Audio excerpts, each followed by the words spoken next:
Hello, my name is Margaret Adele, and welcome to another indie book review. This is one I probably should not have asked for off of that ARC site because my review list is already so long, but I am too far into the series to stop. So today I am reviewing Poseidon by Carly Spade. This is the fifth in the Contemporary Mythos series, all about the ancient Greek gods reimagined for the modern age, and they're all falling in love with mortals. This one is obviously for the god of the sea, Poseidon, and if you are interested in the others, I will have the links to those videos down in the description below. It is not necessarily a series that you have to read in order. Every couple falling in love can be read alone. However, there are a lot of Easter eggs and references to events happening in other stories that you won't get if you don't read from the beginning at Hades. Regardless, let's jump into this one. And it's going to be a hard one to talk about because this is one of those books where there is a giant game-changing plot twist halfway through that I can't talk about. It is referenced a little bit in the synopsis. We have a pro gamer, Corey, who meets this surfer named Simon, aka Poseidon, and she feels like she has this deep connection to him, and she doesn't understand why. And of course, the big reveal is why she has that connection, and it changes everything on its head, and the entire crux of the plot changes after that. So it's really hard to talk about this. And I was slightly annoyed that it's been pushed as a nerd jock matchup because, while yes, she is a pro gamer and you do see her like gaming on a live stream and even going to an esports tournament, it feels a little bit like filler, like having something just to have something. It doesn't affect things too much. And Simon, you see surf once and then never again post cliffhanger. So it was like, I don't really get it all that much. It isn't, if you want like a classic contemporary nerd jock romance, this probably isn't giving you that. But the other big thing, and I'm trying to speak about this as vaguely as possible, post-plot twist, is the fact that a lot more is focused on redemption, specifically for Poseidon in this one, than in any other book, which is very strange.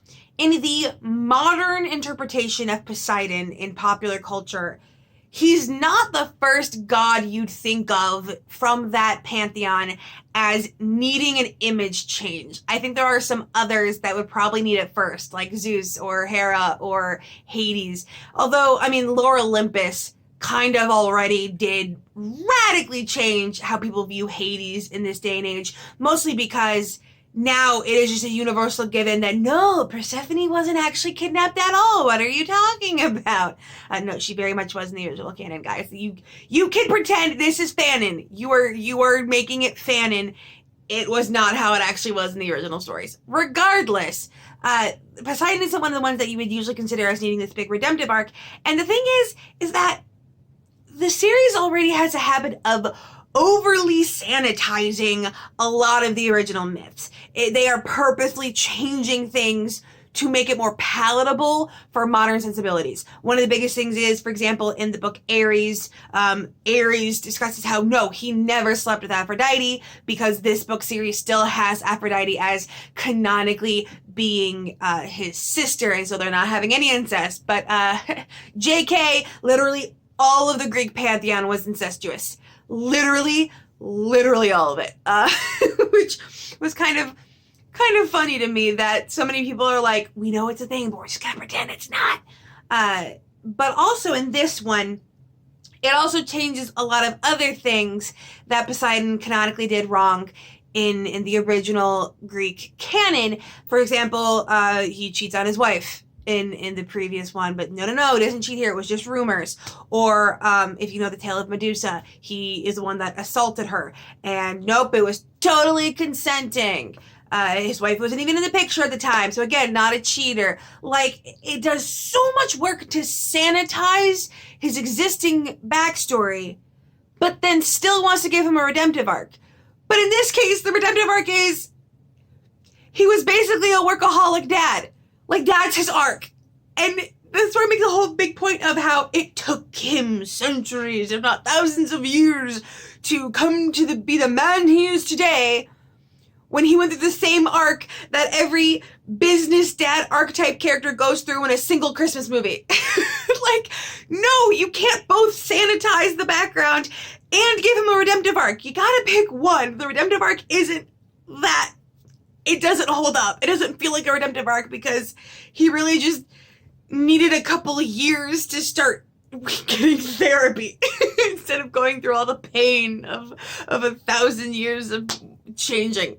But on top of that, the plot of this book is so stuffed. Just tons of things go on in rapid fire succession, and so much of it could be cut. So much, and it's weird because in previous books in this series, it was so much less.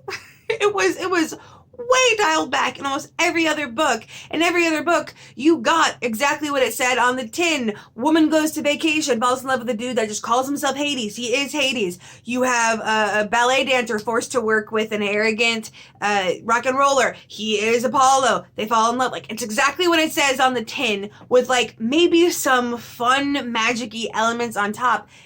This one low-key wanted to be an entire gigantic tome of a high fantasy novel with the sheer amount of world building, history, and plot points it has going on, but it's still trying to shove itself in a contemporary romance slot. There's a reason that high fantasy books are so much longer than contemporary romances. You need the space, and you felt the lack of it here. There were entire underwater battles with a kraken that took place like that and were over.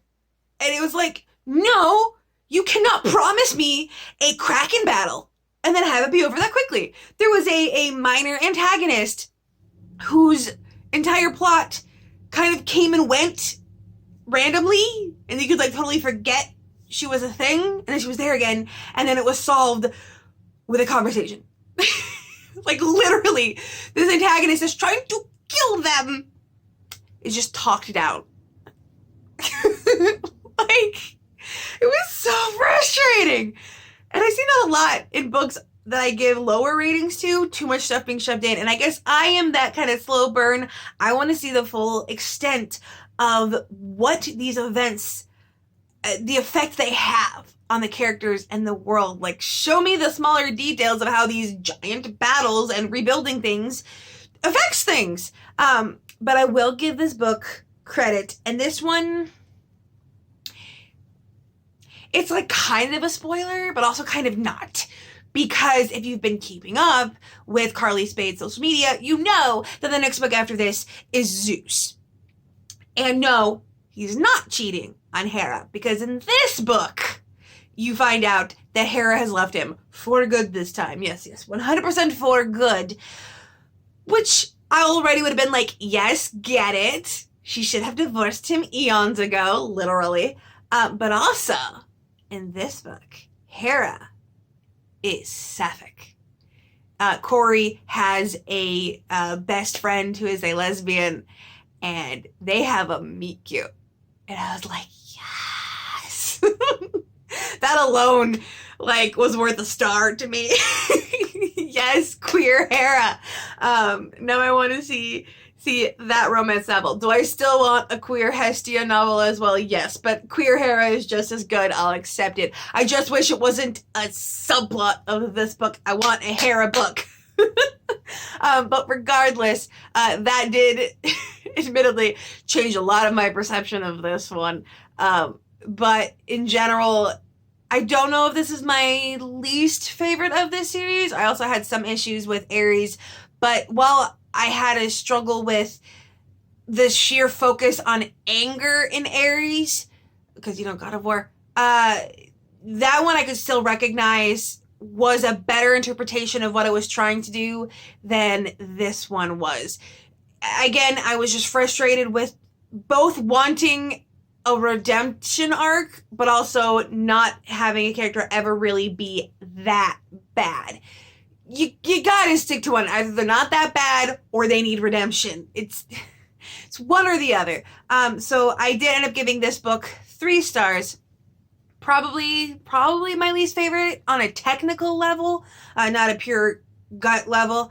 I am really excited for the one coming next, though, because Maybe it's just me, but I feel like the author has way hyped up this next one more so than Poseidon. I feel like she got way more into Zeus. And if we're talking redemption arc, Zeus could use it because he's one of the few characters in this world that still maintains a lot of his douchebaggery from the original canon. Of course, he never assaulted Hera in this canon. I don't even think ever cheated or they had an open marriage and therefore Hera wasn't actually mad about it because she was accepting or something like that. Like I said, this series is very heavily sanitizing a lot of that original canon. So if you somehow are still watching this video and you are like a classics nerd, like you're not gonna like this one. This one goes farther than like Percy Jackson was more true to the original mythos than the series is. But if you're like, I just like the vague idea of the Greek pantheon, then you'll probably be all about this one. I am currently technically still open. I am trying to make February 2022 the month of getting things done, but it is the shortest month of the year, so I don't know why I picked this month specifically. But regardless, I probably will be a little bit more likely to say no for the time being, at least until I catch up for a hot minute. But regardless, if you're interested in getting a review, you can check out the info down in the description below.